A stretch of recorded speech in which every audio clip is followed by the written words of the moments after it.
Hello and welcome back. Today we are going to compare gouache and watercolor side by side. Gouache can look very similar to watercolor if you use it in a very liquid way, but I prefer to use it in an opaque fashion and then it will look more like acrylics. But the difference between gouache and acrylics is that gouache can still be re-wetted after it has dried. Here is my subject. This image is part of the official Mass Effect fan art kit, which you can find on the official Mass Effect website by EA. There are several versions of this artwork, and when I saw this particular one, I felt inspired to paint it. But I couldn't decide if I should paint it in watercolors or in gouache, so I'm going to do both and you can take a look at the differences. I'm going to start out by showing you my supplies because I use different ones for watercolor and for gouache. This is my watercolor set. The small pans are Schminke Horadam, sort of premium watercolors, and the larger pans are St. Petersburg's White Knights. Normally, when you buy a set of watercolors, they come in orderly rows of metal clips, but my collection is too large now, so I took out those metal rows and just added all of my paints and fixed them with little magnets. I also used a glass pen for the watercolor version and a pen with masking fluid. The paper was a very lucky experiment. I used Saunders Waterford cold pressed paper. There are 3 different types of watercolor paper. There's hot pressed paper, which is very smooth, cold pressed, which has a bit of a texture, and rough, which has a really strong texture. So I used the middle one because I wanted to get a very smooth gradient in my background. And I find that hot pressed paper dries too quickly to really get a nice smooth gradient. This was only my second time using this paper, so I was very lucky that this turned out to be the right choice, and I was able to achieve quite some amount of detail despite the texture of the paper. This is also the most expensive paper that I own. It's made of 100% cotton, and a block of 20 sheets costs something like 35 euros. But I've learned over time that for watercolor, it is really essential to use really good paper because otherwise you might just get very frustrated. A 100% cotton paper is much more forgiving and you'll be able to correct a lot of things that you want to fix. Next, I will show you my gouache supplies. I prefer to use brushes with short bristles and that are very flat. Usually I buy brushes meant for acrylic paints because they don't hold a lot of water, and my style of gouache is very thick with little water. As you can see here, some of my brushes are very worn out already. Gouache is very rough on brushes, so you might have to replace them after a while. Here are my gouache paints. I'm actually using 2 different sets. My main set is Holbein Artist Gouache. And don't let the size of the packaging fool you. These are actually really small tubes, just 5 milliliters. But these paints are really nice. The colors look really deep, saturated, and these small tubes last a long time. This is an expensive set of paints, but I can also assure you that I've been able to paint really nice paintings using cheap gouache. I also have an additional tube of white paint. With watercolor, you can just add water when you want to make a color lighter. But if you want to use gouache in a thick way, you need to add white to achieve the same effect. So you will be using a lot of white paint. If you need to buy more white gouache, I can actually recommend to go with the more expensive version. I have a much larger tube of cheap white gouache, but I just end up using 5 times as much. Now let's look at my second set of paints here. This is also a Japanese brand. This is acrylic gouache made by Turner. Acrylic gouache is basically the same as gouache, except that it dries completely and you can no longer re-wet it. This makes it very suitable for the bottom layer of your painting, where you want to keep your lines and you don't want the next layer to disturb the colors underneath. I also like that it has the same appearance, the same way of reflecting light as regular gouache. For my palette, I'm using a glass palette. I've used a variety of palettes for gouache over the years. Usually nowadays I work with disposable paper palettes, but it's not too important what you use. The nice thing about gouache, but not the acrylic gouache, is that you can reuse it even if you've mixed too much paint. You can just keep it on your palette and use it for another painting, so nothing needs to go to waste. For my gouache paper, I didn't use anything in particular. Gouache is really not picky if you're using it in a very opaque fashion. Any kind of thicker paper that is meant for water is going to be okay. So you can use a mixed media paper or a cheap watercolor paper. And I prefer using paper that has a very smooth texture. So I'm using this Tombow marker paper. Now for my painting process. I started out with a sketch on a separate piece of drawing paper. I tend to do this when I'm serious about watercolor painting. This approach has a few advantages. If you start with your sketch on your actual watercolor paper, you might have trouble erasing some of the lines. But if you start your sketch on a separate piece of paper, you can choose which lines to transfer onto your watercolor paper, which will result in a much cleaner sketch.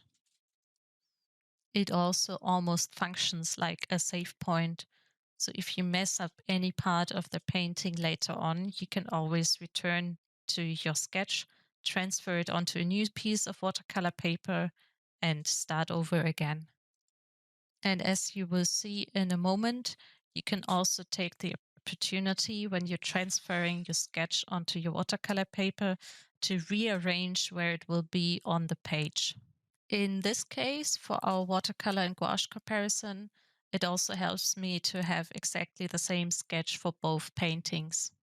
I will simply transfer it to watercolor paper for one version and to my marker paper for the gouache version. When I'm only working in gouache, I usually sketch directly onto my final piece of paper because you can simply paint over any lines that you don't like or any pencil lines that are still left over. Next, I just taped my sketch down to my light box so that it won't move around. Next, I'm going to transfer it to my watercolor paper. And at this point, I have the opportunity to decide where my sketch is going to be on the piece of paper.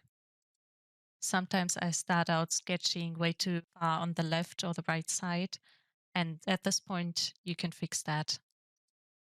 The only thing to keep in mind right now is that I always tape down my watercolor paper to prevent it from buckling when I add water. So I do not want my subject to be too far towards the edge of the paper. Next, I just transferred my sketch onto the watercolor paper, and you can see that the lines are a bit wobbly. This is because of the texture of the paper. After that, I erased some of the lines to make sure that they would not show up in the final painting. You could also keep some of these lines and use them as kind of line art, but I'm personally not a fan of line art or outlines. But in this case, I might need to include a few lines here or there because they're also in the reference image. My final step to prepare my watercolor painting is to use the masking fluid pen and cover some of the highlights that I can see in the reference image. This masking fluid will cover the light areas and we can rub it off later and we will have preserved these highlights. With watercolor, you cannot really put white back onto the paper unless you use gouache and you just cheat. So preserving these whites with a masking pen is a very good idea. This masking fluid is dyed blue so you can see it better. I actually ended up using it all around the helmet just to make sure that when I'm working on the background, none of the water is going to run into the helmet area. So this concludes the preparation for our watercolor version. I also used my light box to transfer the sketch onto the marker paper for the gouache version. And I don't need a masking pen for this because you can just paint over any areas with gouache. So there's no need to preserve our highlights in the same way as you would with watercolors. There's also a difference in the masking tape. I taped down my watercolor paper, make sure it would warp a bit less. But for gouache, it rarely warps for me when I use it in a very thick consistency. So I taped all around it just for aesthetic reasons because I really like having the whiteboard. Now we're finally getting to the speed painting. On the right side, you can see me start on the gouache painting. The reason why I'm starting with this one is because the gouache painting took much longer than the watercolor painting. I also wanted to synchronize the painting of the background between the two versions for you.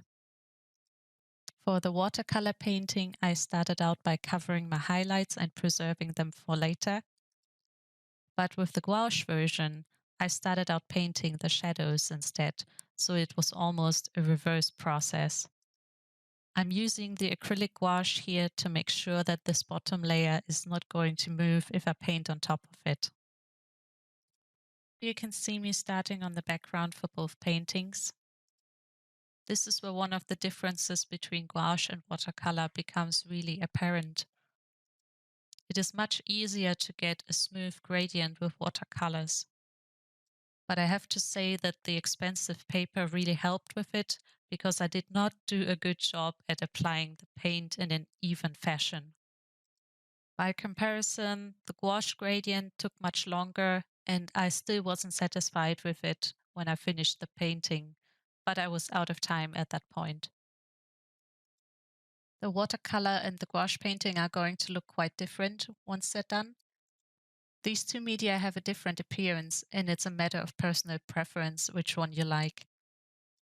But I also find the difference in the painting process quite interesting. When working with watercolors, you usually work from light to dark. So you paint your lightest areas first and then add shadows. But with gouache, you're very free to work in whichever order you like. I either paint the shadows first or the midtones, and then I add my highlights last. For watercolors, I always find that you need to plan your painting very carefully, make sure that you're painting everything in the right order. And it's much more difficult to make corrections if you've put down too much paint somewhere.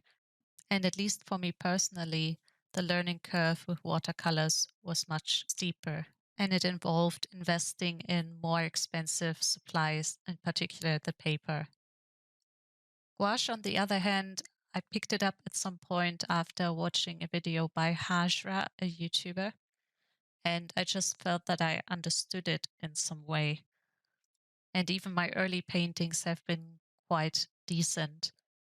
There's also something about the painting process with gouache that appeals to me. I'm not a patient person, and gouache dries almost instantly. I never have to wait for it to dry. And I also have the bad habit of resting my wrist on the paper while I'm working. And watercolors usually punishes me for it if there's still wet paint underneath. But with gouache, it's often dry already, and I don't need to worry about smudging paint all over my paper. It also gives me the freedom to work in any order that I like, make any kind of corrections, just paint over it again. And there is no pressure or time constraint from the medium itself. I can paint at any speed that I like, and I can finish my painting weeks, months, or even years later. The downside of this is that I often leave my work unfinished, and I have at least 3 palettes hanging around somewhere with dried gouache paint, just waiting for me to finish some project. Also, there are some tricky parts about gouache, mostly related to paint mixing. It dries differently from the way it looks when it's wet. The lighter colors will appear darker, and the darker colors will dry and become lighter. This also makes it really tricky to mix a color again once it has dried if you've run out of the paint. Finally, when I'm working in watercolors, I tend to work in layers and then slowly build it up and deepen the shadows and things like that. So watercolor paintings often go through an ugly phase where they kind of look like a blob. Whereas with gouache, I tend to work in sections or segments, and it takes me a long time to reach a point where a painting actually looks finished. Usually it's only at the very end when I re-establish the shadows and the highlights in case those got smudged earlier, and then when I add some texture that it really starts to look like a decent painting. Gouache paintings always feel like hard work to me, even when I'm really happy with the result. That being said, I really love how you can achieve realism or semi-realism with this medium. You will see how both paintings turned out at the end of the video. I actually finished both paintings before the birthday of my oldest brother. I took both of them with me and asked him to choose one for his birthday. And I will show you at the end of the video which one he chose. But I'm curious to hear or read in the comments which one you liked more. Thank you for sticking with me for so long, and enjoy some music now.